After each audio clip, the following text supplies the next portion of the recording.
Damn it! Why me? I can't get caught. Not like this. I've gotta find someone to pin this on. Someone like him. I'll make it look like he did it.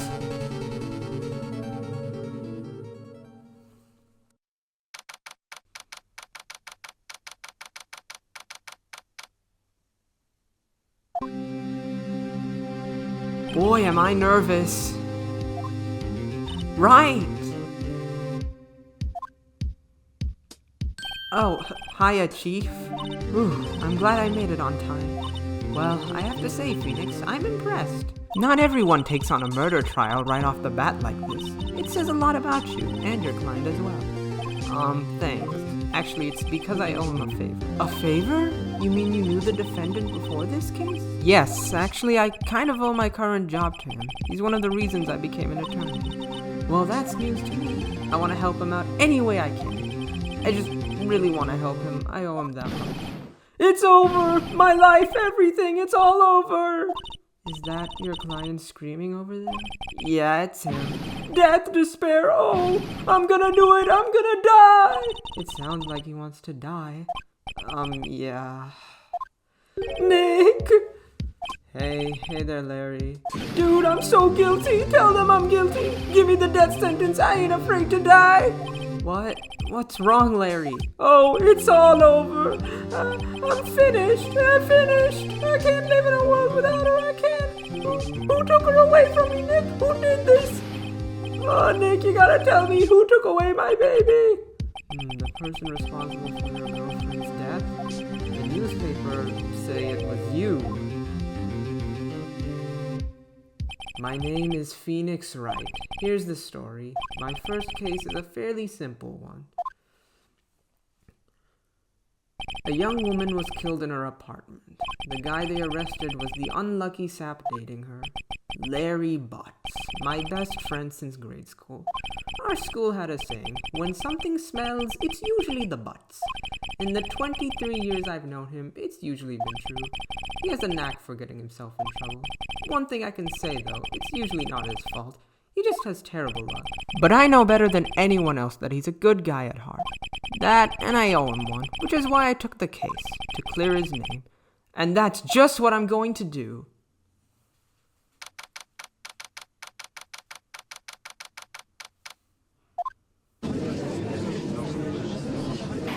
Court is now in session for the trial of Mr. Larry Butts. The prosecution is ready, Your Honor. The, defense is ready, Your Honor. Ahem. Mr. Wright, this is your first trial, is it not? Yes, Your Honor. I'm, a little nervous. Your conduct during this trial will decide the fate of your client. Murder is a serious charge. For your client's sake, I hope you can control your nerves. Thank you, Your Honor. Mr. Wright, given the circumstances, I think we should have a test to ascertain your readiness. Yes, Your Honor. Cold. Hands shaking, eyesight fading. The test will consist of a few simple questions. Answer them clearly and concisely. Please state the name of the defendant in this case. The, defendant? That's, Mia Fey? Wrong, right? Look, I have to leave. I have to go home. I'm expecting a delivery. Aw, come on, Chief. There's no need to be going so soon, is there? Listen, Wright, the defendant is the one on trial. Your client. I mean, that's about as basic as you can get. I put my foot in it this time. I've got to relax. Sorry, I couldn't hear your answer. I'll ask once more. Please state the name of the defendant in this case. The defendant is me, right? Right, have you completely lost your mind? Focus. The defendant is the person on trial. You're his lawyer. This is no laughing matter. You did pass the bar, didn't you? Sorry, I couldn't hear your answer. I'll ask once more. Please state the name of the defendant in this case. The defendant? Well, that's Larry Butts, Your Honor. Correct. Just keep your wits about you and you'll do fine. Next question. This is a murder trial. Tell me, what's the victim's name? Ooh, I know this one. Glad I read the case report cover to cover so many times. Wait. Uh-oh. No way, I forgot. I'm drawing a total blank here. Phoenix, are you absolutely sure you're up to this? You don't even know the victim's name? Oh, the victim. Of course I know the victim's name. I, just forgot. Temporarily. Think I feel a migraine coming on. Look, the victim's name is listed in the court record. Just press tab to check it anytime, okay? Remember to check it often. Do it for me, please. I'm begging you. Mr. Wright, who is the victim in this case? Mia Fey? What? How can I be the victim? Oh, right, sorry, it was the first name that popped into my head, and the court record, right? Remember to use it when you're in a pinch. Let me ask that one again. Mr. Wright, who was the victim in this case? Oh, wasn't it Miss Block? Miss Cinderblock? The person in question was a victim of murder. No ill-conceived naming, Mr. Wright. Right, if you forget something, use tab to check the court record. Mr. Wright, who is the victim in this case? The victim's name is Cindy Stone. Correct. Now tell me, what was the cause of death? She died because she was struck once by a blunt object. Correct. You've answered all my questions. I see no reason why we shouldn't proceed. You seem much more relaxed, Mr. Wright. Good for you. Thank you, Your Honor. Because I don't feel relaxed, that's for sure. Well then, a question for the prosecution. Mr. Payne? Yes, Your Honor? As Mr. Wright just told us, the victim was struck with a blunt object. Would you explain to the court just what that object was? The murder weapon was the statue of the thinker. It was found lying on the floor next to the victim. I see. The court accepts it into evidence. Right. Be sure to pay attention to any evidence added during the trial. That evidence is the only ammunition you have in court. Use tab to check the court record frequently. Mr. Payne, the prosecution may call its first witness. The prosecution calls the defendant Mr. Butts to the stand. Chief, what do I do now? Pay attention. You don't want to miss any information that might help your client's case. You get your chance to respond to the prosecution later. Be ready. Let's just hope he doesn't say anything unfortunate. Uh-oh, Larry gets excited easily. This could be bad. Ahem. Mr. Butts, is it not true that the victim had recently dumped you? Hey, watch it, buddy! We were great together! We were Romeo and Juliet! Cleopatra and Mark Antony! Didn't they all die? I wasn't dumped. She just wasn't taking my phone calls or seeing me, ever. What's it to you anyway? Mr. Butts, what you describe is generally what we mean by dumped. In fact, she had completely abandoned you and was seeing other men. She had just returned from overseas with one of them the day before the murder. What do you mean, one of them? Lies, all of it, lies. I don't believe a word of it. Your Honor, the victim's passport. According to this, she was in Paris until the day before she died. Indeed. She appears to have returned the day before the murder. Dude, no way. The victim was a model, but did not have a large income. It appears that she had several sugar daddies. Daddies? Sugar? Yes, older men who gave her money and gifts. She took their money and used it to support her lifestyle. Dude! We can clearly see what kind of woman this Miss Stone was. Tell me, Mr. Butts, what do you think of her now? Right? I don't think you want him to answer that question. Yeah, Larry has a way of running his mouth in the wrong direction. Should I?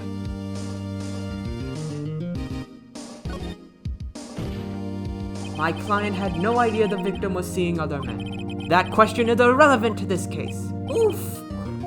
Dude, Nick, what do you mean irrelevant? That cheating she-dog? I'm gonna die. I'm just gonna drop dead. Yeah, and when I meet her in the afterlife, I'm going to get to the bottom of this. Let's continue with the trial, shall we? I believe the accused's motive is clear to everyone. Yes, quite. Oh boy, this is so not looking good. Next question. You went to the victim's apartment on the day of the murder, did you not? Gulp. Well, did you or did you not? Well, maybe I did, and maybe I didn't. Uh-oh, he went. What do I do? I know. I'll send him a signal. Tell the truth. Yeah, I was there. I went. Order? Well, Mr. Butts? Dude, chill. She wasn't home, man, so, I didn't see her. Objection! Your Honor, the defendant is lying. Lying? The prosecution would like to call a witness who can prove Mr. Butts is lying. Well, that simplifies matters. Who is your witness? The man who found the victim's body. Just before making the gruesome discovery, he saw the defendant fleeing the scene of the crime. Order! Order in the court! Mr. Payne, the prosecution may call its witness. Yes, Your Honor. This is bad. On the day of the murder, my witness was selling newspapers at the victim's building. Please bring Mr. Frank Sart to the stand. Mr. Sart, you sell newspaper subscriptions. Is this correct? Oh, yes, newspapers, yes. Mr. Sart, you may proceed with your testimony. Please tell the court what you saw on the day of the murder. I was going door to door selling subscriptions when I saw a man fleeing an apartment. I thought he must be in a hurry because he left the door half open behind him. Thinking it strange, I looked inside the apartment. Then I saw her lying there, a woman not moving, dead. I quailed in fright and found myself unable to go inside. I thought to call the police immediately. However, the phone in her apartment wasn't working, so I went to a nearby park and used a public phone. I remember the time exactly, 1 p.m. Larry, why didn't you tell the truth? I can't defend you against a testimony like that. Incidentally, why wasn't the phone in the victim's apartment working? Your Honor, at the time of the murder, there was a blackmail in the building. Aren't phones supposed to work in a blackout? Yes, Your Honor. However, some cordless phones do not function normally.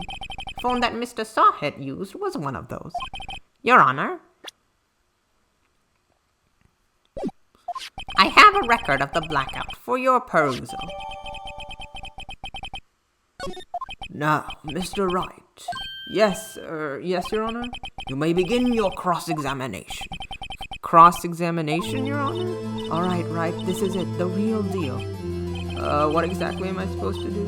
Why, you exposed the lies in the testimony the witness just gave. Lies? What lies? He was lying? Your client is innocent, right? Then that witness must have lied in his testimony. Or is your client really guilty? How do I prove he's not? You hold the key, it's the evidence. Compare the witness's testimony to the evidence at hand. There's bound to be a contradiction. First, find contradictions between the court record and the witness's testimony.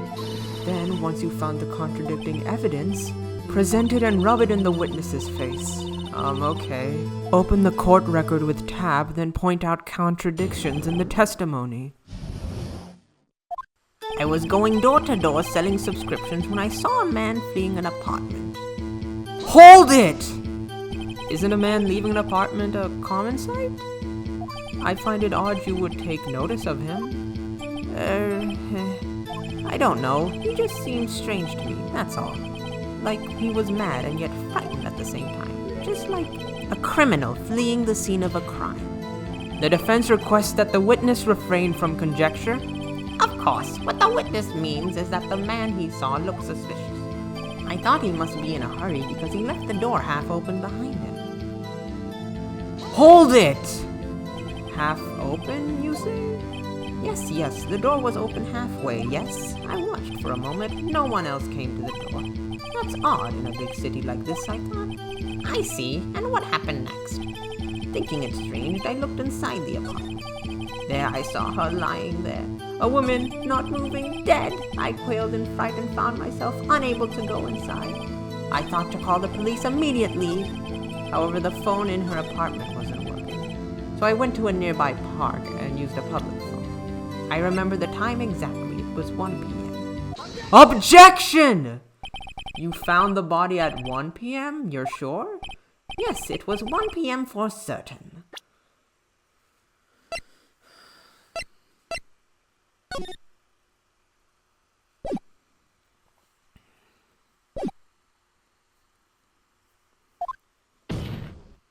Frankly, I find that hard to believe. Your statement directly contradicts the autopsy report. The autopsy notes the time of death at some time after 4 p.m. There was no body to find at 1 p.m. How do you explain this 3-hour gap? Objection! This is trivial. The witness merely forgot the time. After hearing his testimony, I find that hard to believe. Mr. Sahit, why were you so certain that you found the body at 1 p.m.? Gee, that's a really good question. Great job, Wright. Way to put him on the spot. That's all you have to do. Point out contradiction. Lies always beget more lies. See through one and their whole story falls apart. Wait, I remember now. Would you care to give your testimony again?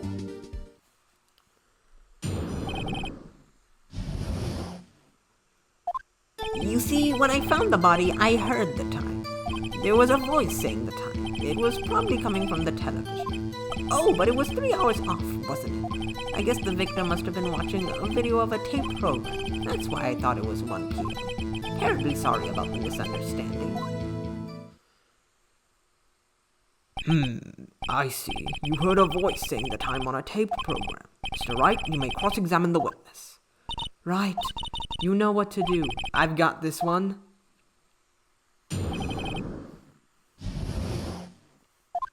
You see, when I found the body, I heard the time. There was a voice saying the time. It was probably coming from the television. Oh, but it was 3 hours off, wasn't it? There was a voice saying the time. It was probably coming from the television. Objection! Hold it right there. The prosecution has said there was a blackout at the time of the discovery, and this record proves it. You couldn't have heard a television or a video. Yeah, Defense has a point. Do you have an explanation for this, Mr. Sawyer? No, I find it quite puzzling myself. Quite. Wait, I remember now. Mr. Sawyer, the court would prefer to hear an accurate testimony from the very beginning. These constant corrections are harming your credibility. That, and you seem rather distraught. My apologies, Your Honor. It must have been the shock of finding the body. Very well, Mr. Sawyer. Let's hear your testimony once more, please.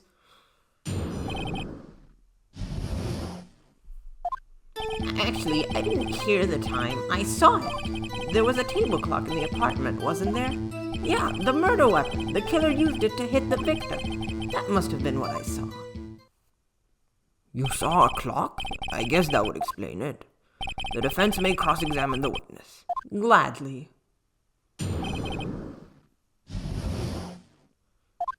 Actually, I didn't hear the time. I saw it. That strikes me as a very suspicious mistake.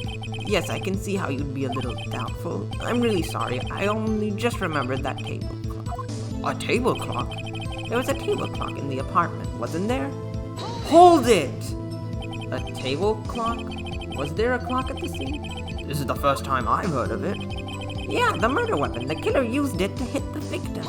Hold it! The murder weapon? Yes, the table clock that was used as a weapon. That's what I just said. Did you doze off in the middle of my testimony or something? Something's fishy here. That must have been what I saw. Hold it! Why didn't you tell us that in the first place? I guess it just slipped my mind. I'm not really sure how it happened myself. The witness says he saw the table clock. End of story. Now find the contradiction.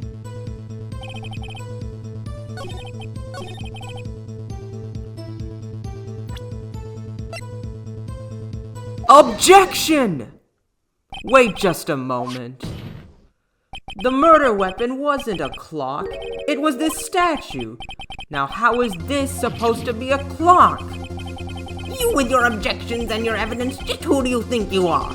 Just answer the question, Mr. Side. Hey, I saw it there, okay? That's a clock. Your Honor, if I may. Yes, Mr. Payne? As the witness stated, this statue is indeed a clock. The neck is a switch. You just tilt it and it says the time out loud. As it doesn't look like a clock, I submitted it as a statue. My apologies. I see. So the murder weapon was a table clock after all. Well, Mr. Wright, it appears that the witness's testimony was correct. This is a clock. Do you have any problems with his testimony now? Your Honor, there is a gaping hole in the witness's testimony. The only way he could have known that the weapon was a clock is to hold it in his hand. Yet the witness testified that he never entered the apartment. Clearly a contradiction. Indeed.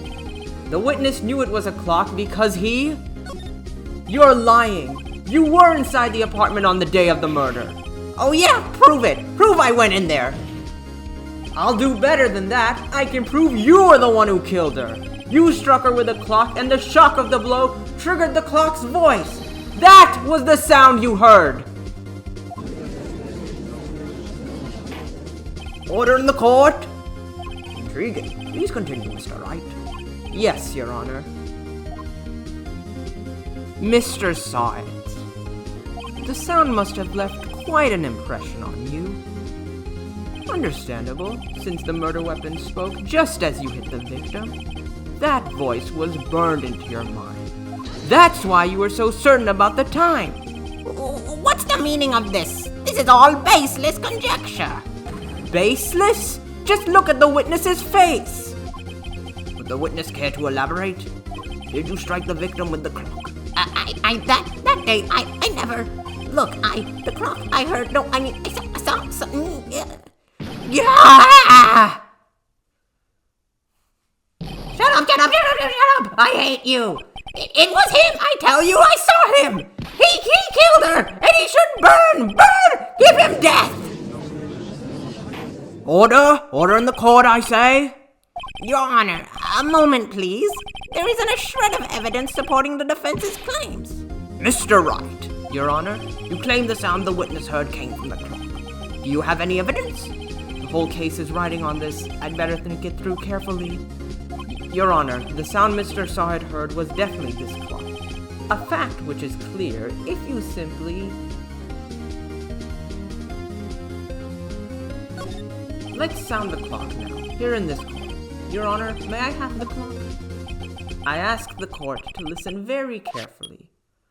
I think it's 8:25. That certainly is a strange way to announce the time. Well, he is the thinker after all. So, we've heard the clock. What are your conclusions, Mr. Wright? Mr. Payne, can you tell me what time it is now? It's 11:25. As you can see, this clock is exactly 3 hours slow. Precisely the discrepancy between what Mr. Saw It heard and the actual time of death. So, Mr. Saw It, try to talk your way out of this one. Ha!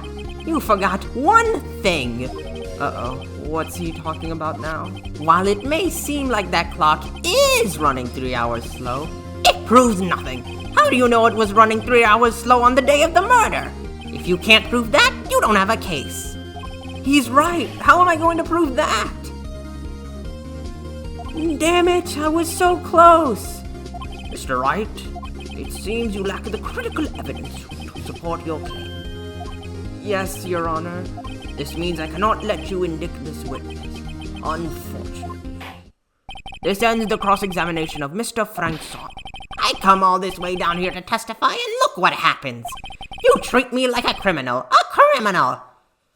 You lawyers are all slime. I almost had him. Sorry, Larry. I failed you. There's nothing I can do about it now. Not so fast, Mr. Saw It. Chief! Listen up, Wright. Don't throw this one away. Not like this. Think. But, Chief, it's over. I can't prove the clock was slow the day of the murder. Nobody can prove that. Well, yes. That doesn't mean you can't still win. Try thinking out of the box. Don't waste time doubting the facts. Assume the clock was 3 hours slow, and think.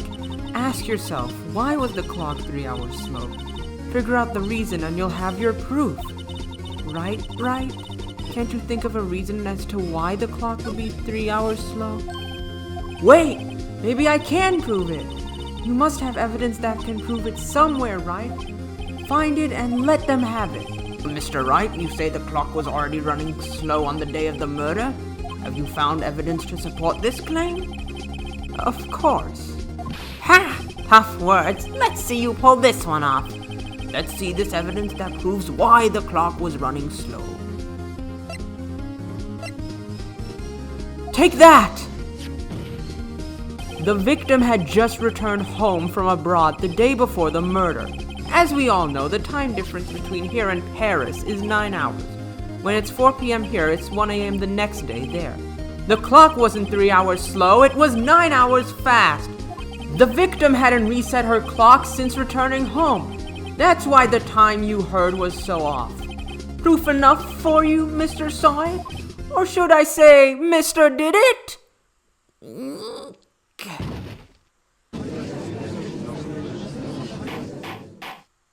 Order! Order, I say! Well...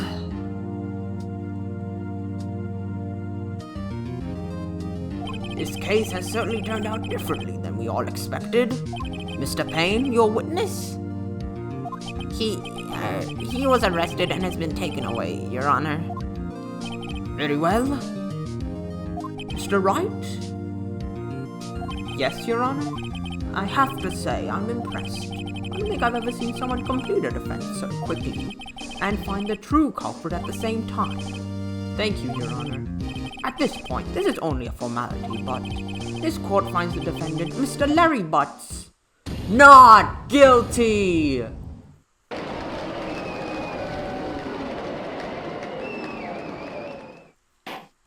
And with that, this court is adjourned.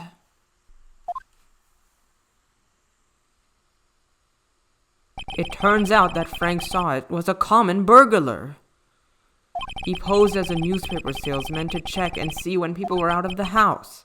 That day, when Larry went to her apartment, the victim wasn't home. After he left, Mr. Saw It let himself in to do his dirty work.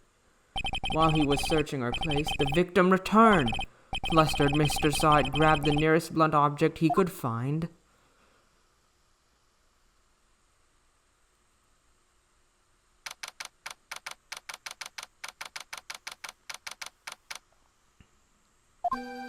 Ooh, I still can't believe we won. Right! Good job in there. Congratulations. Thanks, Chief. I owe it all to you. Not at all, not at all. You fought your own battles in there. It's been a while since I've seen a trial end on such a satisfying note. I've never seen the Chief looking this happy.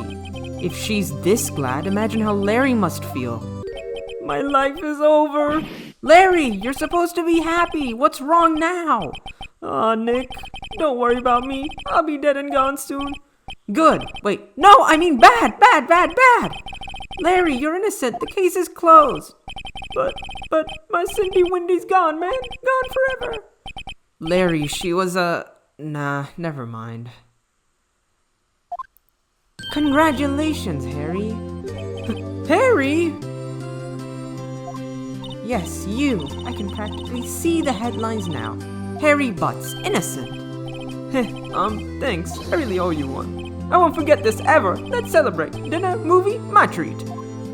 Oh no, I couldn't. Hey, I was the one who got you off the hook. Oh, hey. Here, take this. It's a present. A present for me? Wait, wasn't this the evidence that...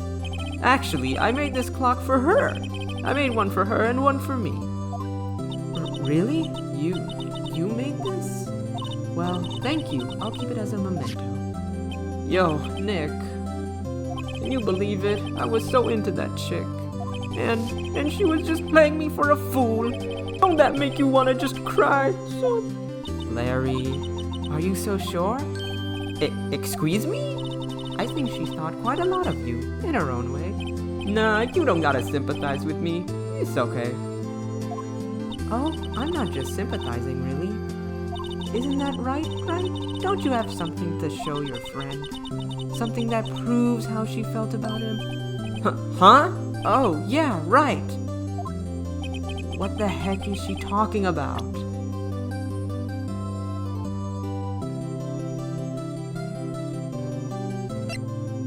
Take that!